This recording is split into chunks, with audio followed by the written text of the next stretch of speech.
This is the Roundtable for Monday, September 7th, 2015. It is 9:03 p.m. Eastern Daylight Time, and we're live on Blab. I'm Mike Sevilla from Salem, Ohio. And Drew.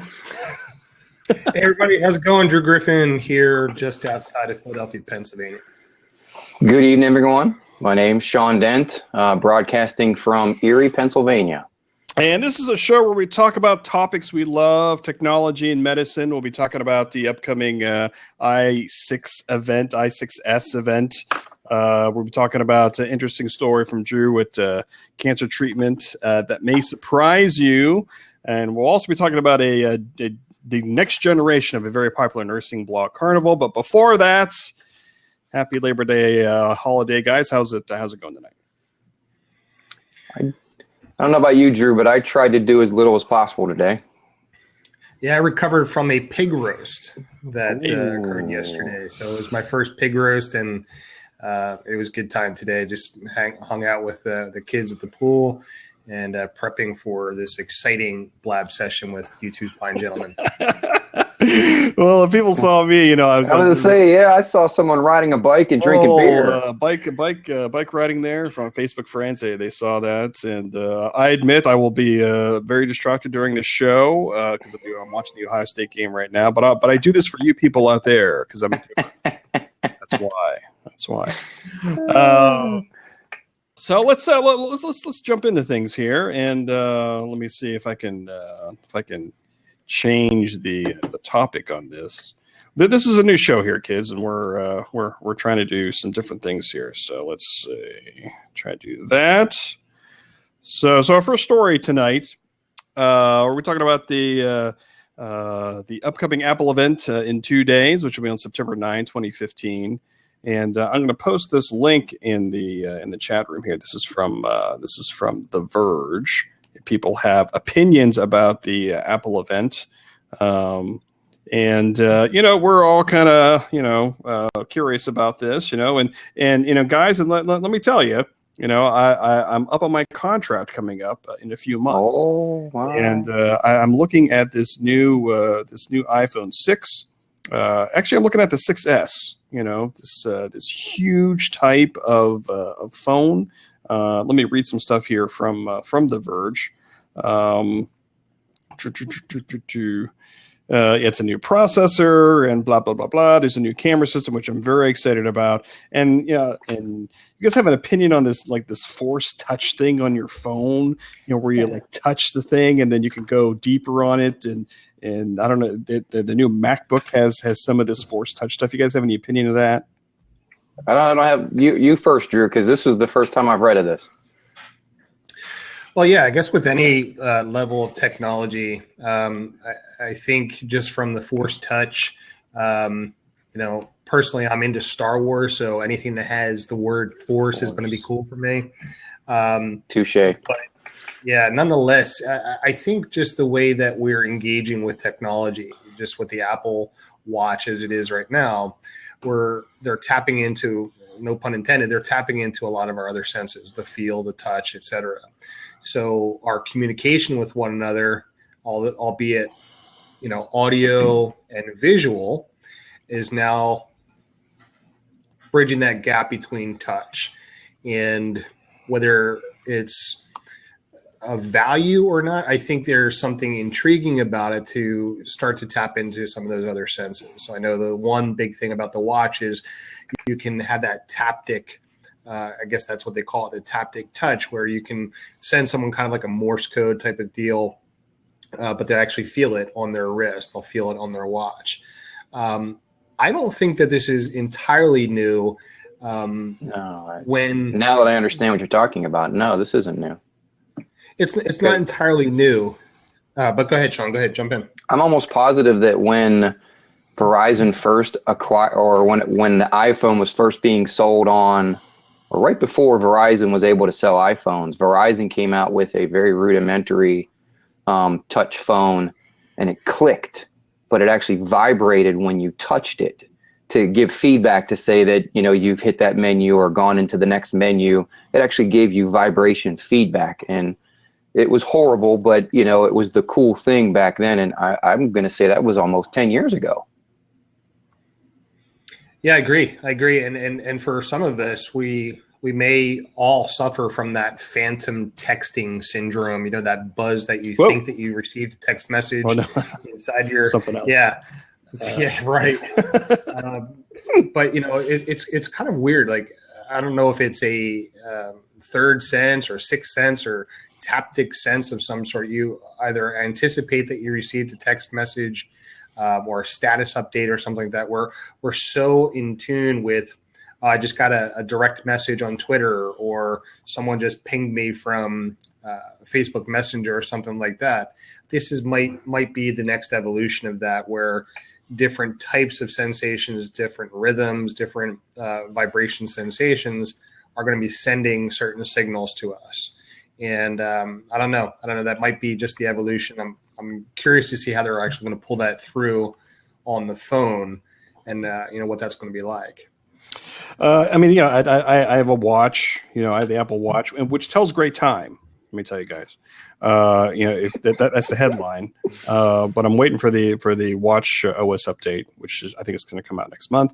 So I'm looking to get a new iPhone, and I've been at the. Yeah, Mike, I hate to interrupt you, but what version of the iPhone do you have now? I have a 5S. Okay, all right, so not that far behind. Yeah. I was going to get the 6 last year, but I was still on contract, so I have to wait till my contract's up. And I was at Best Buy recently, and to check out the new MacBooks, which have the new Force Touch type of thingy. It's interesting. It's interesting to see how the programmers are going to build towards this. And of course, with all of us, we're kind of interested. What's going to be the medical angle on this? What are they going to build? For that, of course, the first people are going to be exploring that are probably the gamers, and it'll be interesting to see if there's going to be a presentation. There'll probably be some kind of presentation on Wednesday about that. But another thing that's been rumored to come out is this next little Apple TV box, which I've been waiting for a long time. I don't use Apple TV a lot. I have a lot of friends that do. And it'll be interesting to see stuff that I've been reading on that. I should be more prepared to talk about it. So there's some hardware upgrades on that, and I guess just the past Apple events, everybody's been waiting for these content deals from the television and movies, which aren't really coming through yet, but they are going to release the hardware, which people kind of play with. So I don't know if you guys have an Apple TV or have thoughts on kind of what another one of these announcements that are coming on in a couple days. I unfortunately have never had it, other than we use Apple TV for broadcasting purposes at the gym that I coach at, but I don't have any personal experience with Apple TV, although it looks pretty darn slick and easy. I enjoy it. I don't have it personally myself, but I've used it in various situations and different environments. But I can say that I'm very intrigued by the ability to broadcast. And what it's the term that I've been using recently, not only about Blab, but Apple now gives the average podcaster or content creator broadcast capability. When they started to announce that iTunes and Stitcher and the things of that nature were going to be in vehicles, and now they're going to be available on pretty much every television device that's out there that leverages Apple. That's extraordinary reach. Not only are you on these devices, not only are you on laptops and desktops, but now you're in cars, and now you're on almost every TV that's out there. Extraordinary opportunity for content creation, content creators, whether you're in medical or whatever. If you want to reach people, never before as an individual had broadcast capability. And the reach that people have today. There's no more excuses. As long as you have, basic technology information, and I'm calling a MacBook Pro, a laptop of some sort, the ability to get your content onto almost every visual device that's out there, it's unprecedented. Now, Drew, you build apps. Is the structure when you build for like an iPhone, is it the same language that you build for like an Apple TV app? I don't know anything about that. There are some similarities. There's a little bit of different language involved, but yeah, there's the ability to do that. From a content perspective, you're not talking about some major visual and Objective-C type of language. But some of the content-based applications fairly seamless between the different devices. The gaming apps that will be available on these platforms will still require that level of programming knowledge, but the ability to leverage a programmer and get that content out there is extraordinary. Back to the Apple Watch, I just started to develop an app for Apple Watch, and it's very similar language that's out there. One is a medical based application. Another one is just a sports based application for soccer referees, and that's what they do. They tell time and they keep score. So very, very basic application, but there's hundreds and thousands of referees out there. So you get the idea that it's just about distribution. And another announcement that's going to come up is the new operating system, the next iOS, the next OS 10.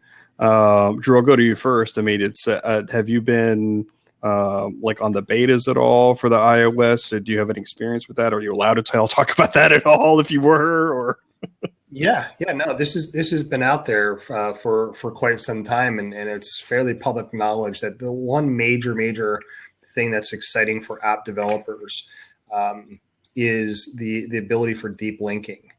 Apps talking to one another and the content within those applications being found by mobile search is extraordinary.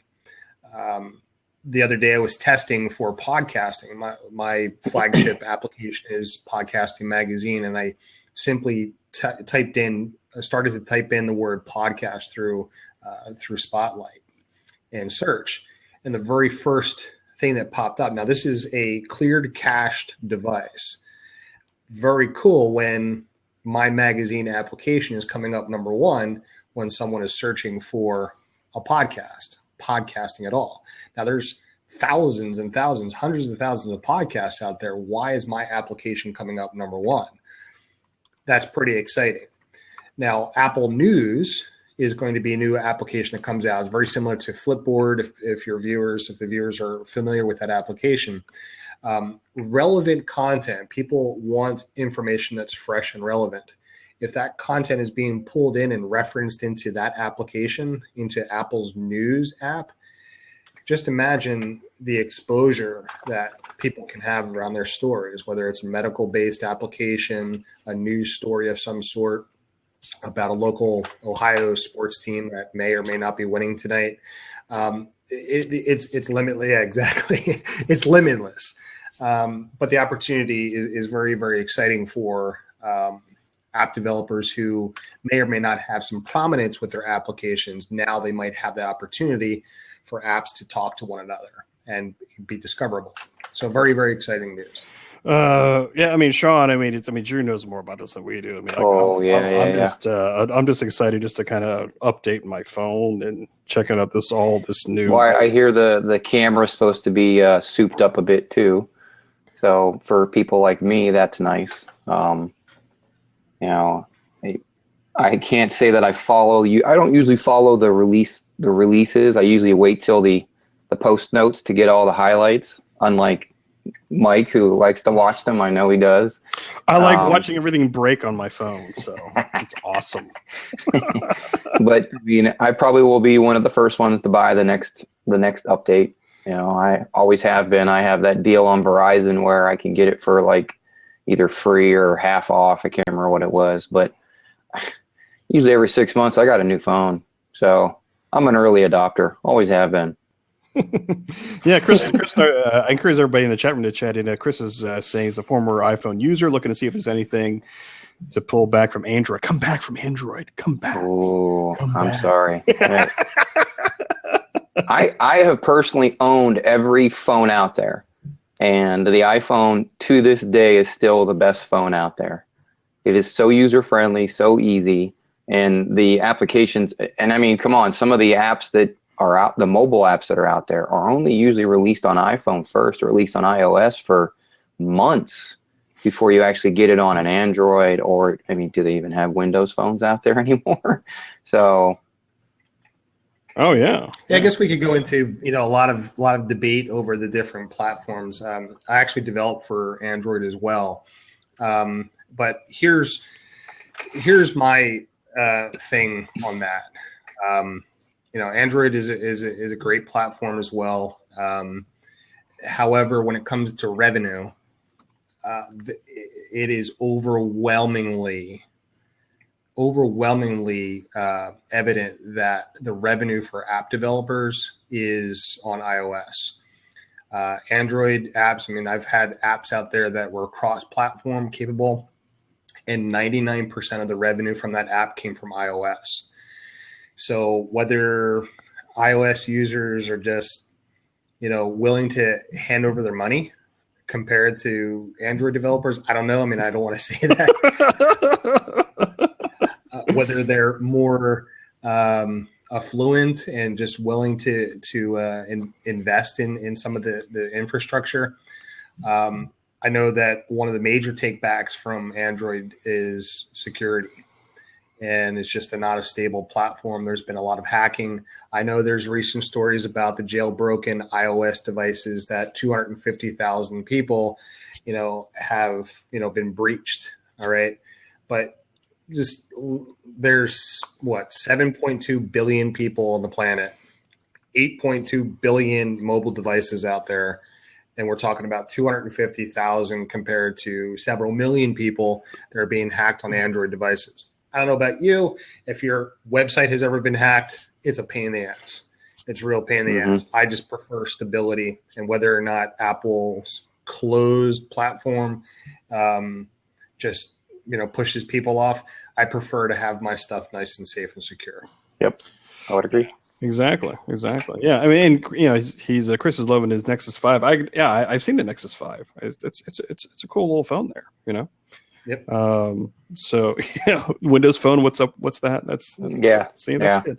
We love your chatting in the chat room. So we have 12 people in here now. Wow. I was going to tell you, I think we broke a record here. We broke a record first. Now nobody don't leave. No, we're yeah. Even though my Blab was hijacked from a very popular person, so I think you beat that already. So more rumors. This people and this iPad, this rumored iPad Pro that people are talking about. I got to be honest with you guys. I bought the iPad 1. I bought the iPad 2. For me, from a workflow standpoint, it really hasn't. I really haven't found a place for it in my workflow. I'm going to get the big, Plus iPhone S6 Plus, and that's going to be my iPad. So, and there's been, there's numbers out there that iPad numbers are kind of dropping because of this trend for bigger phones. But yeah, for me, on iPad is, and I have my. I have my Mac Air. I'm gonna have my Plus phone, and that's all I'm gonna do. So, how do you guys feel about the new iPad, the pending possible iPad Pro announcement? One, I own an iPad 2. I think I own an iPad 2, and I don't use it as much as I ever thought I would. I honestly use it as like a portable music device now. Like when I can plug my device into the stereo system at the gym that I coach at, and I can use that, to stream Pandora, Spotify, take your pick. But I very rarely use my iPad for anything else. It's either my phone, my desktop, or I have a MacBook Air that I use for everything else. So I don't know about you, Drew. You obviously must use it a little bit more. Yeah, I do. I mean, I use it for various capacities. I mean, I think for media consumption, I think it's a fantastic device. I personally developed it for it specifically for interactive magazines like Podcasting Magazine. It has articles, it has videos, it has audio that plays inside there. It's a much richer experience to read a magazine and consume media like just videos from Netflix and that stuff on the go. Personally, I prefer taking my iPad Mini to conferences with a keyboard, either a wireless keyboard or attachable keyboard, without having to lug around, a MacBook Pro or a laptop or something like that. It's just much more convenient for me without having to carry around a lot of clutter. A lot of people might say, "Oh, well, that's what the iPad Air is for." That's true, but I just think that for workflow purposes, if you use it for word processing and that sort of thing, from a portable perspective, it's definitely comes in handy. So I like it that way. Yeah, they're saying in the chat room here some magazines are beautiful on the iPad. Like Podcasting Magazine. I have to say that.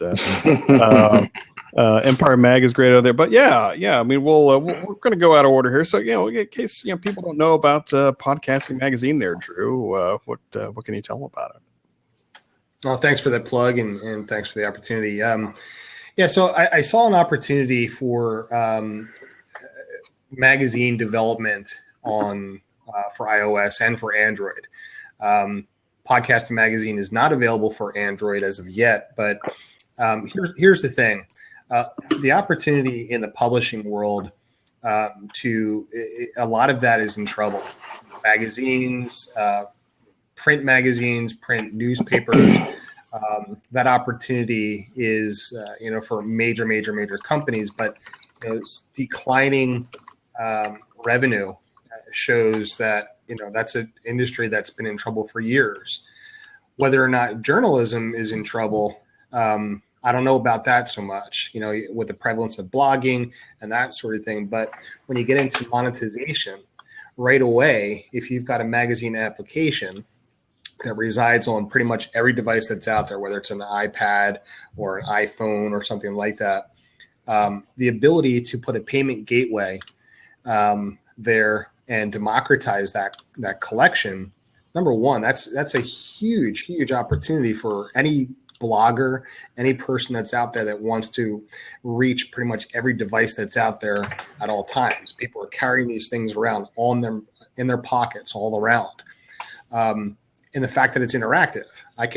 When was the last time you picked up a print magazine and turned to page 7 to watch a video? Never. Never. Right. And from a advertising perspective, if I went to a major advertiser, maybe it's Johnson & Johnson or somebody that's out there, and went to their lead marketing department and said, "Hey, can you give me the average amount of time that people spend on page 11?"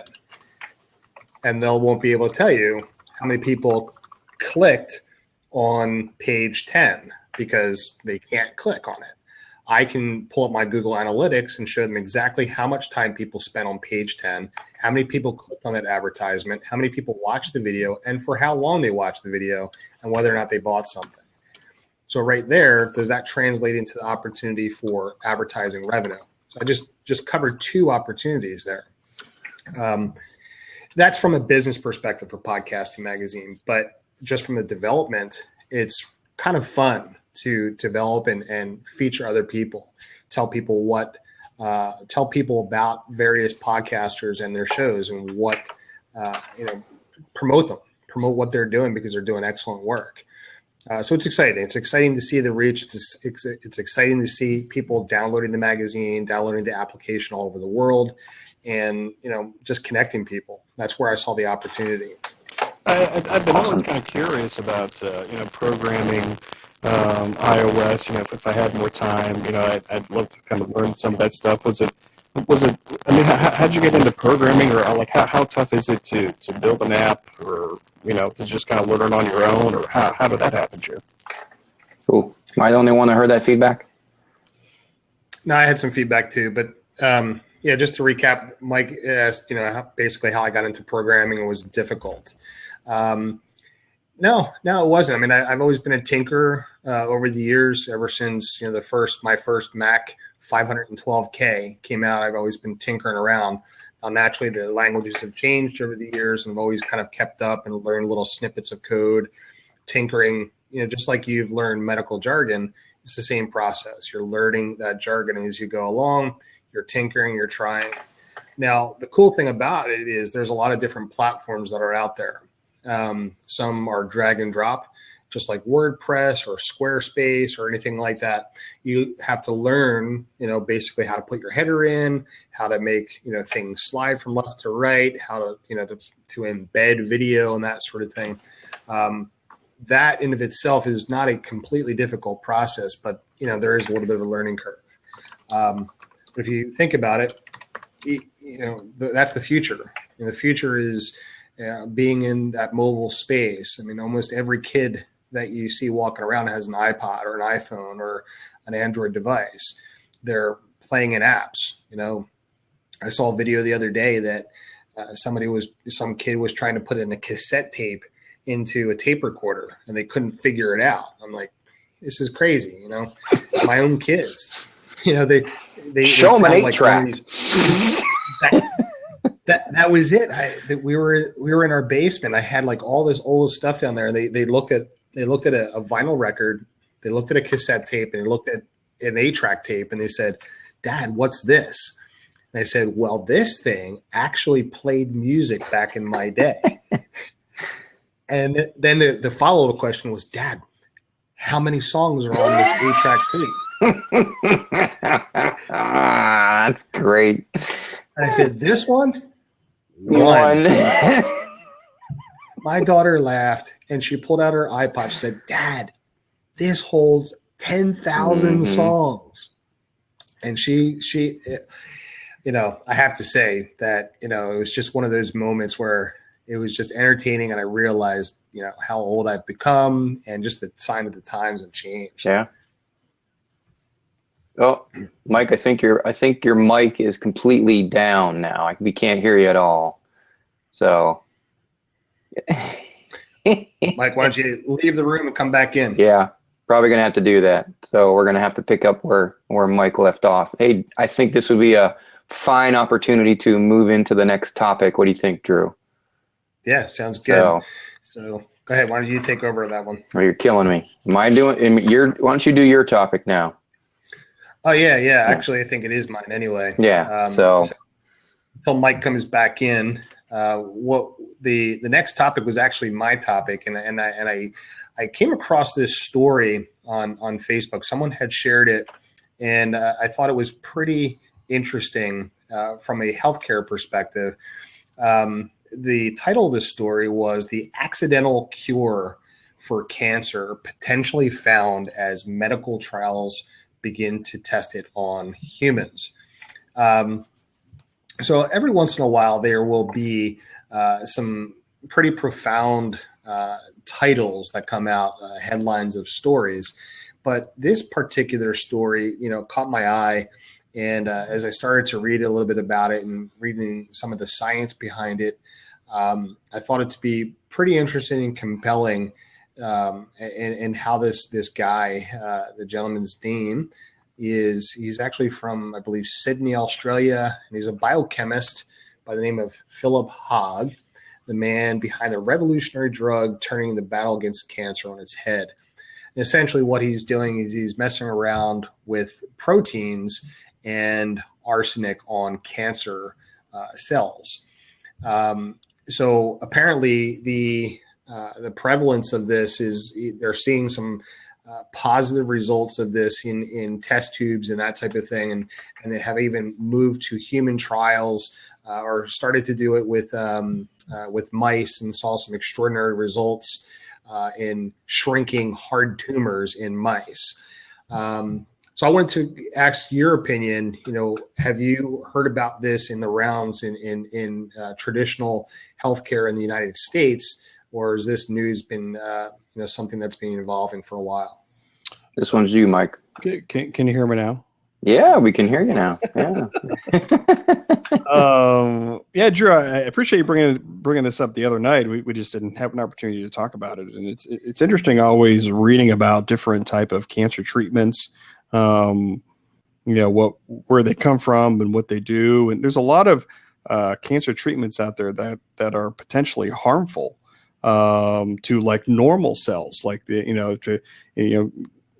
people who don't know, I mean, obviously, cancer cells are bad, but sometimes you have to, treat these cells with very, very strong medications, and sometimes, it kills the good cells, or sometimes it gives people really bad side effects. But reading this article, I mean, it's just really interesting, how they come up with some of this stuff. And no, I did not hear about this. And that's why I wanted to kind of bring it up tonight.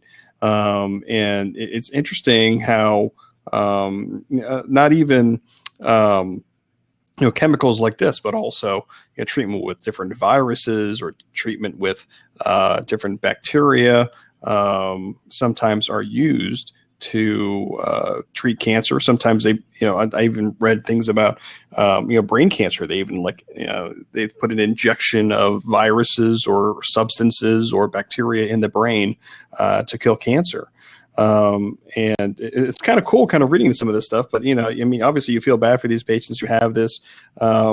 It's sometimes there's no other way than to treat with it's arsenic. I'm like, oh, really? Yeah. So yeah, I mean, it's a really interesting article. I mean, it's really interesting, talking about not only cancer treatments, but any kind of other treatments. I'm Sean. Did you have any impressions from this? I will be honest. I was very skeptical when I saw the article because as a green behind the ears provider now, I'm very skeptical about articles that I read when it comes to the latest and greatest treatments on some of the most deadly of illnesses that we have been treating for decades unsuccessfully. So, but this one kind of caught my attention because of the way in which it's attempting to cure or, I don't want to say kill cancer, but sure, kill cancer. This is the first that I've heard of where it's actually trying to target the way the cancer cell, I guess the best term to use is eats, the way it consumes glucose, those kind of things. It'll be interesting to see what findings or how the humans do, because the very little that maybe everybody knows out there about testing something in a lab and testing something in a test tube never goes the same way as testing it on a live human being or even an animal. So, like Mike said, while it may do the job, it may very well, quote unquote, cure cancer, but it may very well also kill the test subject. So if that happens, then, I mean, I wouldn't say that's a success story there. So I'm going to have to follow this one. So. Yeah, I think that's the whole point of it was, occasionally, I don't claim to, and I'm not a practitioner at all, but, just playing in that space or being involved in that space for so many years, it's such a prevalence. I mean, it's just, it's everywhere. And maybe it's just a natural reaction that the human race goes through to whatever our external, exposure is, or internal exposure is to various products, environments, combination of a whole bunch of different things. And throughout history, there's been, discoveries of various treatments, Lister, of course, and whatever. This did catch my eye. It caught my eye and just kind of gives me that big, maybe I will pay attention to this and kind of see how this develops.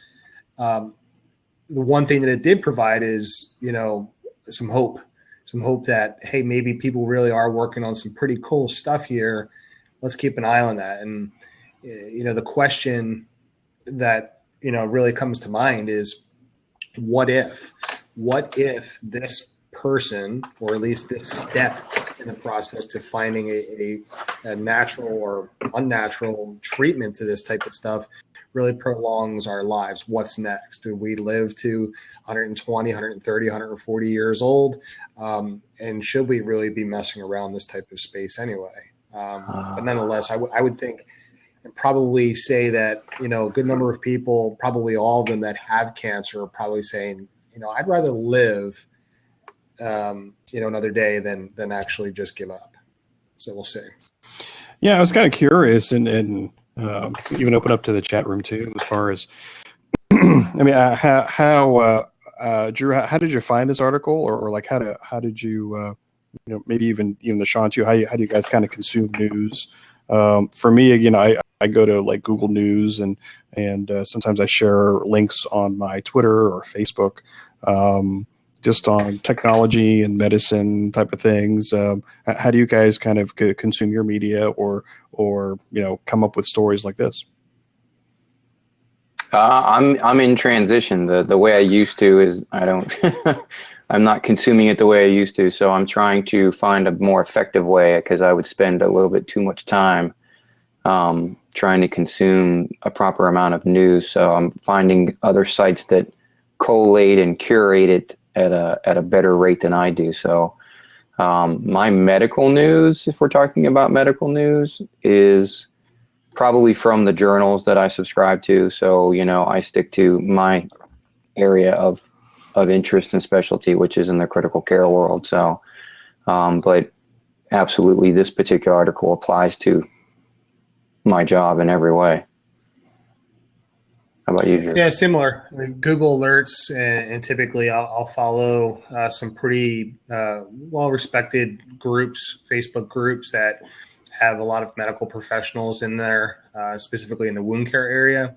And sometimes when I actually click on that story, it's funny how that Facebook algorithm works. They'll show related stories and that sort of thing. And for some reason, this showed up several times, and that's typically, all right, at least I'll clickbait, maybe go in and check that out. Another similar story was some kid found some type of polymer. I think I shared that recently as well, but this polymer that he developed, I think from seaweed or something like that helps in coagulation.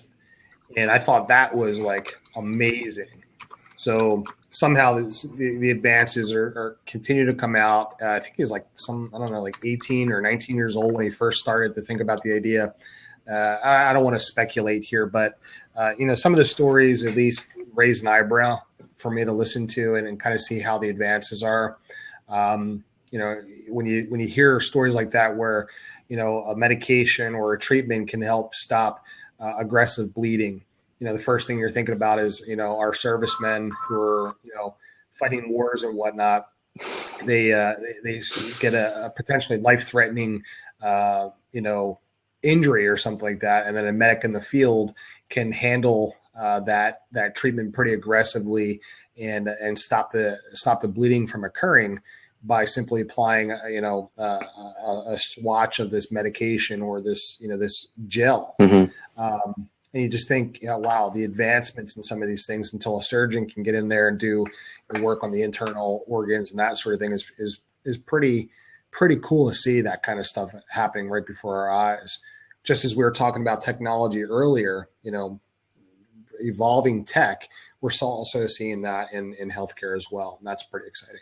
Yeah, we actually have a guest over on the right-hand side that would probably love to talk a lot about that polymer that I'm curious as to whether or not they're actually utilizing it. I only read, I think, maybe one article, maybe a second article. I think it came across my Facebook feed as well, and I found it interesting, but I never followed up on it.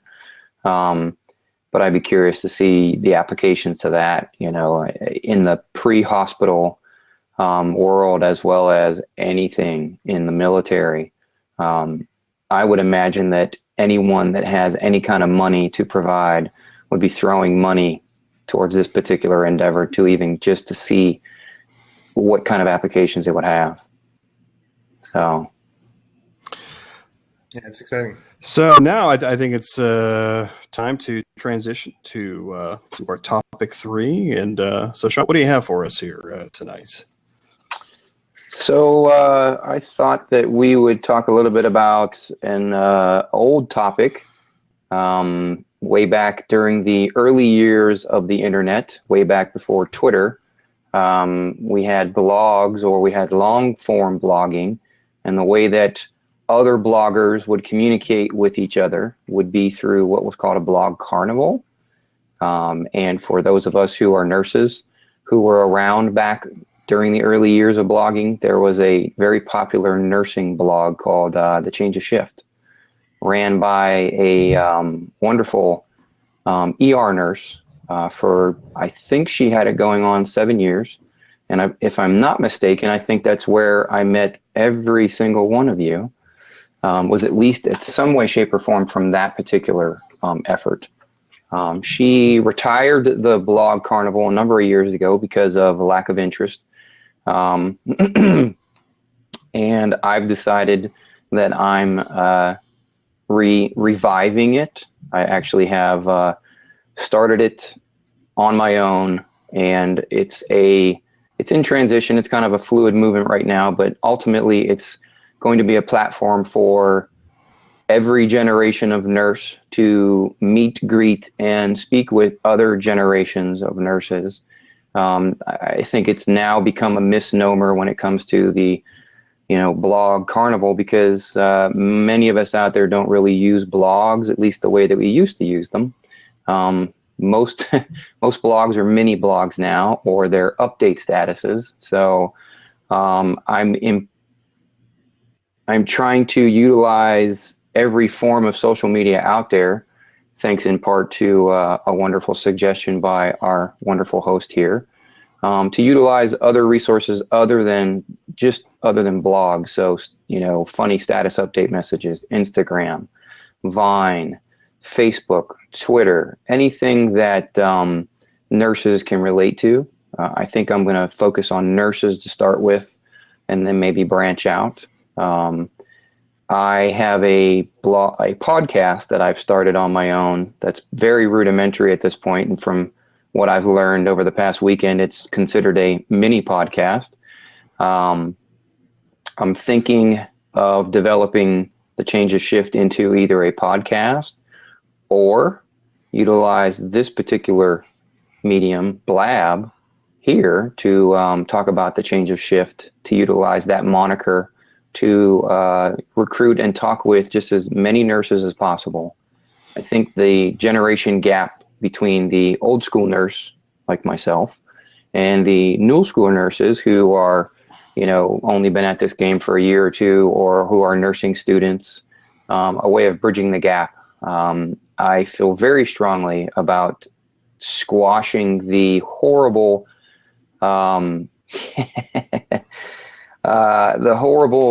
notion of nurses eating their young.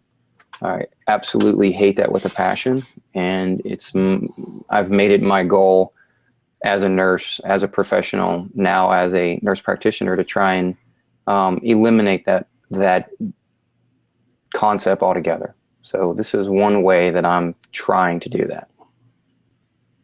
That was a long-winded version, wasn't it? No. I think what you're doing there, Sean. I mean, and if people don't know, Sean's definitely a leader in this space, and I like how you bring up these provocative questions on social media, because I hear people talking about like down the hall, or like whispering, and stuff that we should be talking more about in medicine.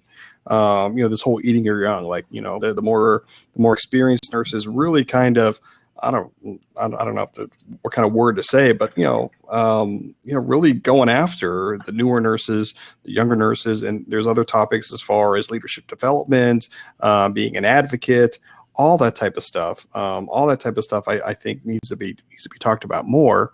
In addition, just to traditional medical topics like patient education and hot topics in medicine and that type of thing, and that's something that you do really well. Oh well, thank you. I every nurse has been a new nurse, and I got to experience both the good and the bad as a new nurse. I got to experience the bullying atmosphere where the older nurses told you what to do and you either listened or you were wrong. And then I got to work in an environment where it was collegial and it was collaborative. I still remember to this day, I'd only been working as a nurse for 2 years, and I'm working in a level 1 trauma unit, and a trauma surgeon who has been doing that job for 20 plus years was sitting side by side with me asking for my opinion on how to care for his patient that was in the ICU. And that was the realization to me that no matter how little or how much experience you have, the concept of team dynamics matters at every level.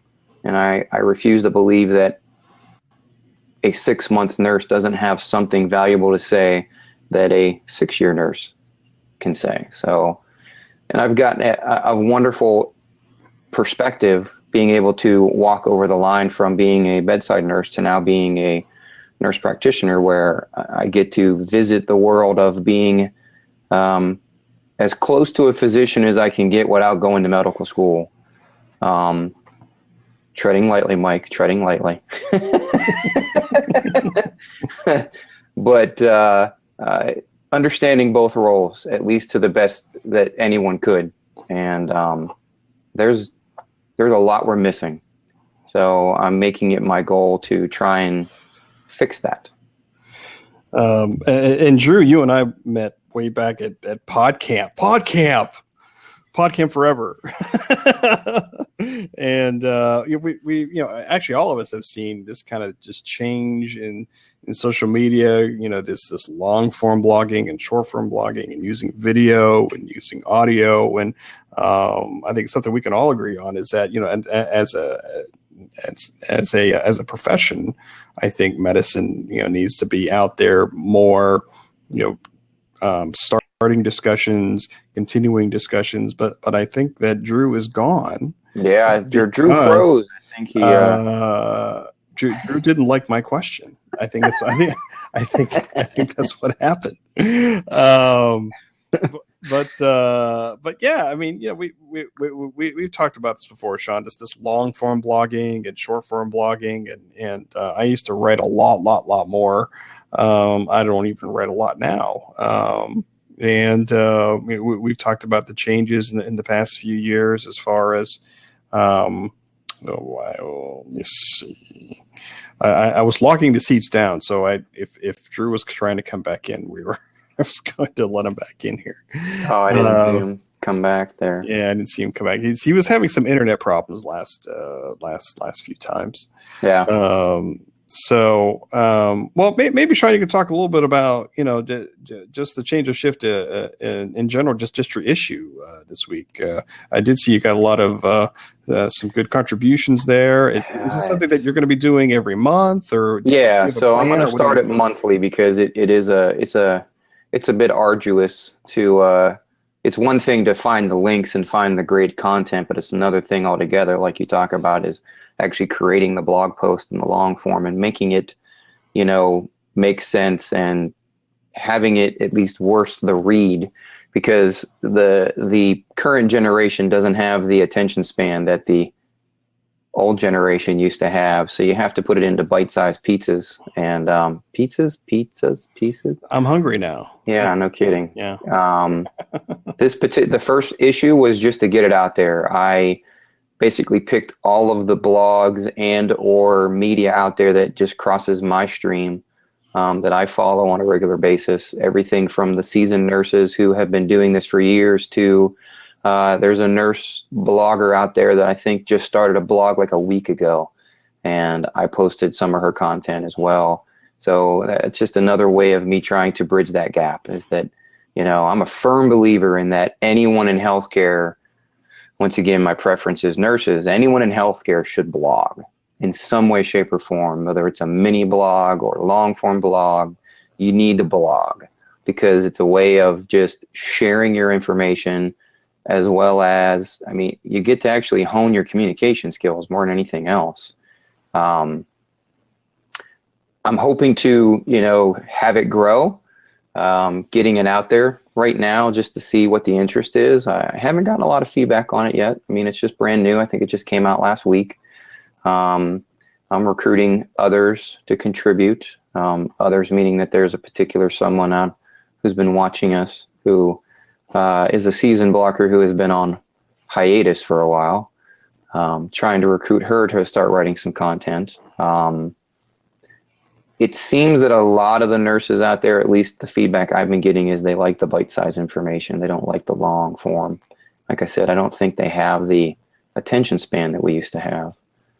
These podcasts that I've been doing, I've gotten a lot of positive feedback on, and my podcasts are nothing to brag about. I sit on my iPhone in my car, and I talk about a topic, for 5-10 minutes. And it's amazing how much people appreciate something that short and that succinct. So it's a work in progress, Mike. I think Drew's coming back in here, which is cool because we're gonna start to close up the show here a little bit. Yeah, your mic's doing it again, Mike. Oh.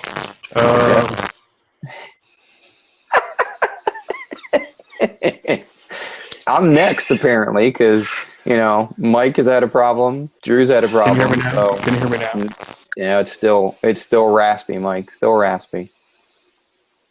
It's amazing how my little headset here hasn't had any problems like Mike has.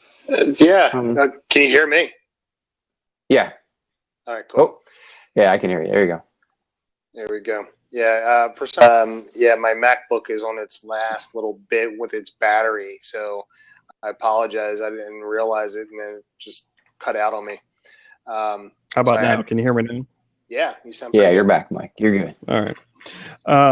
So just let everybody know we're going to have a little after show after this, but we're going to start to close things up now. And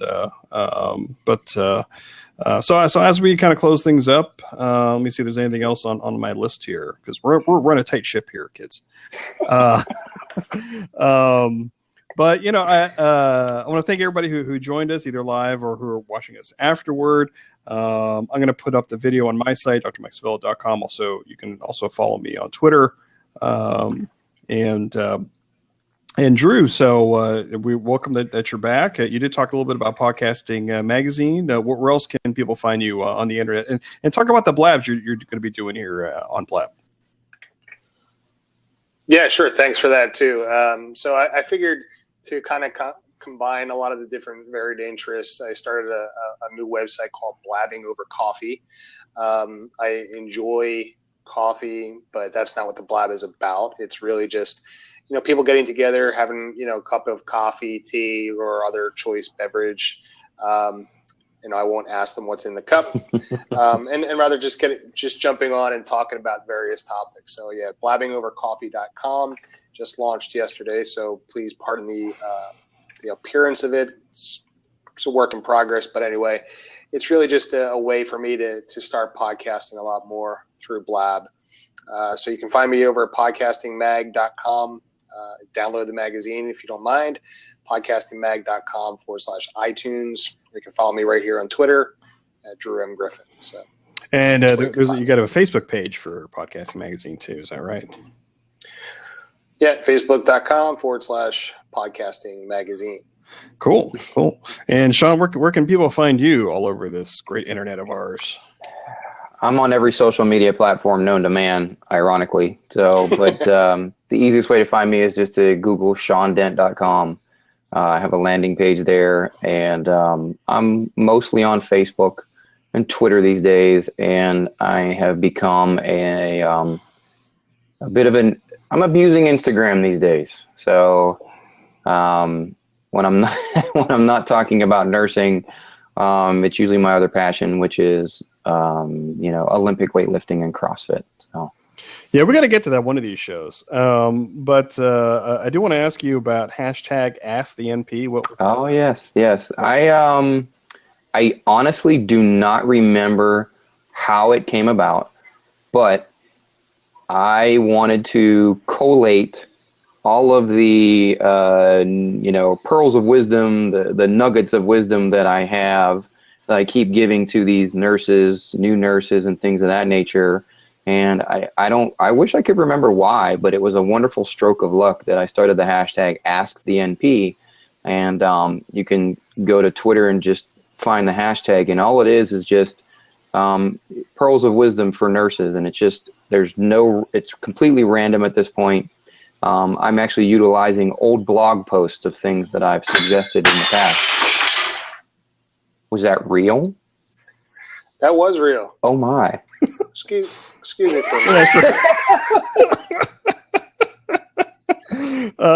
Yeah, Sean, keep talking. I really thought that was a sound effect. Man. I thought maybe Mike put that in as a sound that was effect. a soundboard. That's like Wow. It's real. Yeah.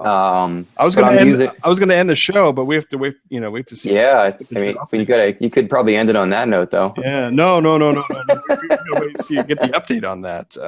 So you're repurposing old content. Is that what you were saying? I am, and I think I either have you or our other fellow bloggers to thank for that. Is that